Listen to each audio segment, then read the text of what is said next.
Bonjour à tous et nous sommes déjà au 10e podcast depuis le début de notre aventure avec la SEMcoda et une fois encore, merci de nous écouter. Quel plaisir renouvelé à chaque numéro de vous avoir avec nous. Cette fois encore, nous ne dérogeons pas à la règle. Nous partons à la rencontre de celles et ceux qui font la SEMcoda. Cette fois, nous nous approchons des services qui jouent avec les chiffres, mais ce n'est pas du loto.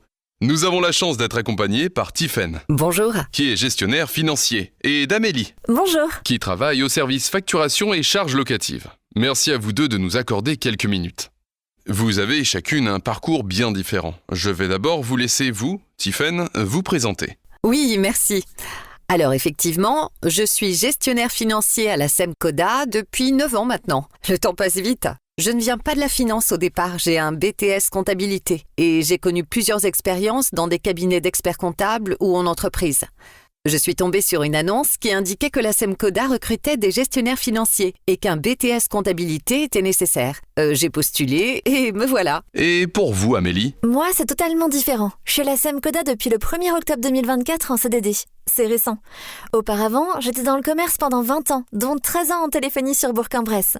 J'ai eu un enfant il y a 5 ans, et évidemment, dans ce milieu, les horaires, les week-ends, c'est compliqué.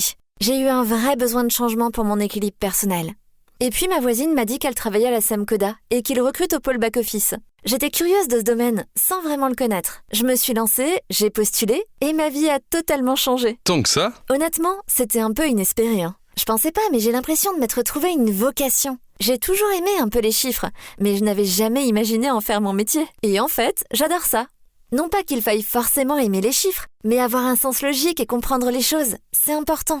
Alors merci le commerce, au revoir et sans rancune. Les chiffres, de votre côté, Tiffaine, c'est aussi important ? Alors oui, très important. Dans mon service, un travail en amont est effectué par mes collègues afin de rechercher l'équilibre financier de chaque opération par la mise en place de prêts bancaires et la recherche de subventions. Une fois les subventions accordées, mon rôle est de gérer les dossiers de déblocage auprès des communes, des régions, etc. Je m'occupe également de certains déblocages de prêts. Chaque subvention étant différente, nous devons transmettre des documents spécifiques, exemple attestation des dépenses certifiées par les commissaires aux comptes, afin de permettre les déblocages dans les temps impartis. Mon rôle est donc d'analyser, de recenser et d'enregistrer les différentes pièces afin que tout soit traité dans les délais aux organismes concernés pour ne pas perdre les subventions. Et c'est là la principale difficulté. On sait que les administrations peuvent parfois être effectivement difficiles à appréhender. Vous rencontrez ce même genre de problème, Amélie ? Eh bien, pas vraiment. Dans notre pôle, nous nous occupons surtout des factures sous contrat, donc des fournisseurs ou prestataires qui ont établi avec nous un contrat. Ça va de l'entretien des espaces verts à la robinetterie, c'est très large. On parle souvent de grosses factures, puisqu'ils facturent en règle générale tous les 6 mois. Ce sont donc plusieurs pages à vérifier, que la facture correspond bien au contrat, aux prestations fournies, aux dates, au bon montant. C'est un travail de longue haleine, mais c'est vivant. On ne dirait pas, mais ça change souvent, car selon les agences, ce ne sont pas les mêmes prestataires. Et puis le gros avantage, c'est qu'on travaille en équipe, et parfois à plusieurs sur une même facture. On y vient. Les équipes et les hommes et femmes dans vos services respectifs, est-ce que c'est un point important pour vous ? Primordial. L'ambiance dans le service est très bonne. Nous pouvons compter les unes sur les autres, sans oublier l'unique touche masculine dans notre service, Mister Romain, alias Roro. Pareil, dans notre service, nous sommes entre 7 et 8. On se serre les coudes.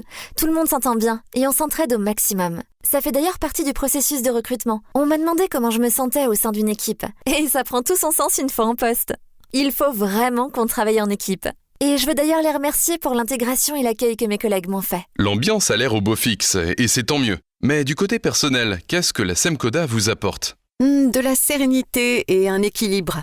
Je suis contente de ce que je fais et je suis très bien dans mon travail. De la souplesse pour moi. Au début du contrat, on m'a proposé de travailler sur 5 jours ou sur 4 jours et demi. J'ai opté pour 4 jours et demi et je peux profiter de mon fils le mercredi après-midi. C'est un vrai bonus qui permet de concilier la vie pro et la vie perso. Et j'ai l'impression de mieux travailler au final. On a des plages horaires, on s'organise pour travailler avec nos contraintes, c'est très souple et très agréable. C'est un vrai confort de vie que je n'avais pas avant et que je recherchais. Et à contrario, qu'est-ce que vous apportez à la SEMcoda ? Mon travail et ma bonne humeur, sans discussion. Je suis toujours souriante et j'aime aider les autres. Et surtout, je vais au bout des choses. Je ne m'arrête pas tant que ce n'est pas fini, carré. C'est ma nature. Mon professionnalisme, ma bonne humeur également. Je vais au bout des choses et puis on participe à la vie de l'entreprise.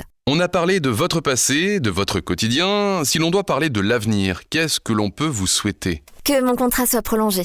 Après, je sais qu'il y a des passerelles entre les services, que si je fais bien mon travail, la SEM-Coda trouvera des options pour que tout le monde soit content.